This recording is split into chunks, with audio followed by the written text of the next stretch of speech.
I've spoken many times in the past about the role of ego in boxing. When you are dealing with elite level fighters, most of them have colossal egos, at least with regards to their fighting ability. Now, some of them verbalize their belief that they are the greatest thing since sliced bread, but others are less willing to, come out and big themselves up in that way because they're cognizant of the fact that a lot of fans won't take too kindly to that type of boastful, brash behavior and attitude. So they play the nice guy role and they pretend to be all humble and all this kind of thing. But again, at the elite level, everybody's got a massive ego in relation to their fighting ability. Now, one guy who was never shy about telling the public exactly how he felt about himself was David Haye.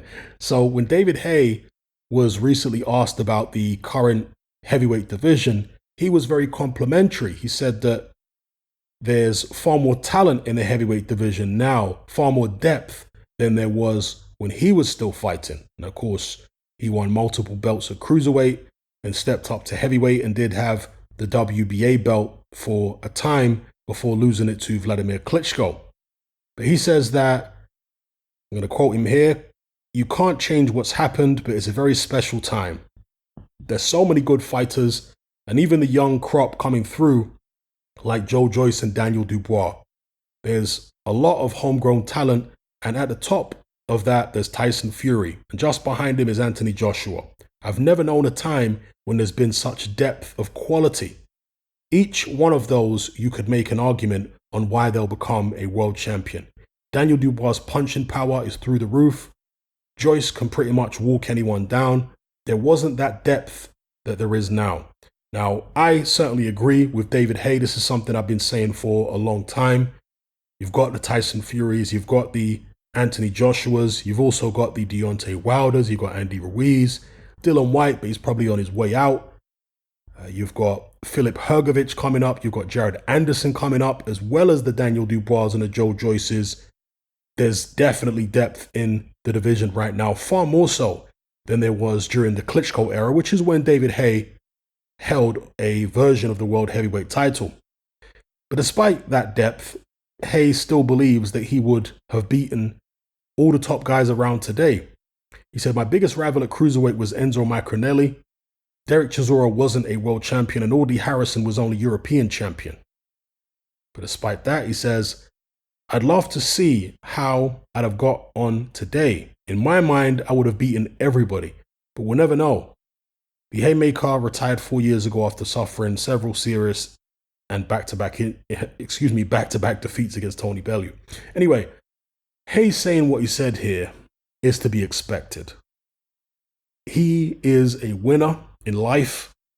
He had a great career in boxing, and I know some people are going to be quick to dismiss his career and say he weren't all that good and so on and so forth. I'm comparing him to most fighters out there, and compared to most fighters, David Haye had a great career.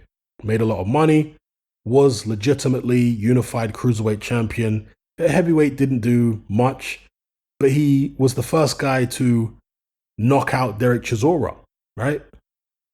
Derek Chisora came back, and I think he was stopped by Tyson Fury after that.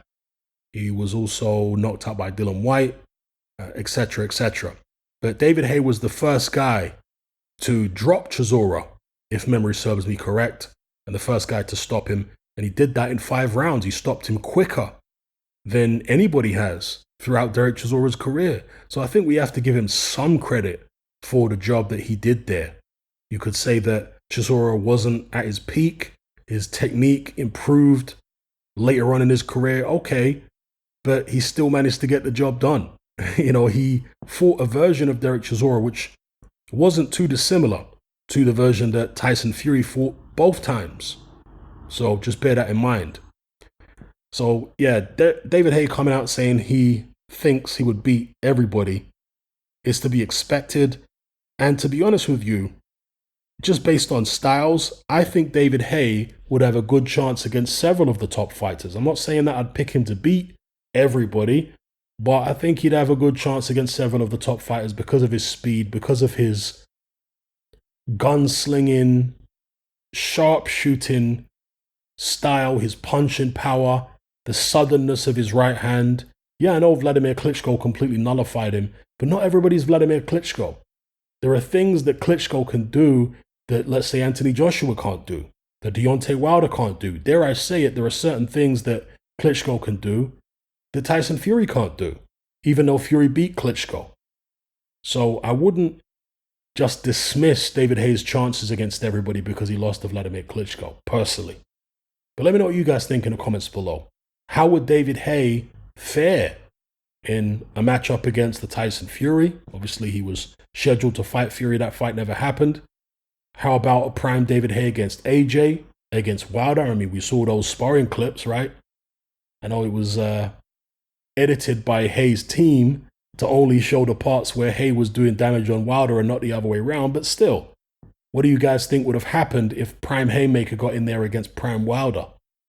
How about Haye versus some of the new crop in Daniel Dubois, Joe Joyce, Philip Hergovich, Jared Anderson, Andy Ruiz? The list goes on and on.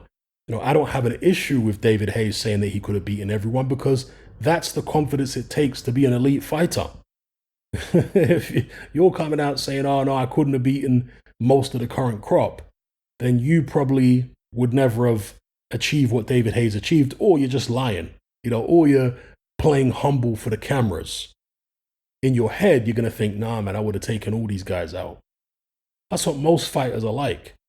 That's what Mike Tyson these days, even though he's trying to do a little bit of a humble thing, he believes he would have beaten all these guys today. But he also says that that's his ego. And as I keep on telling you guys, it's necessary in order to reach the elite level in boxing to have a colossal ego in relation to your fighting ability. Anyway, I'll leave it there.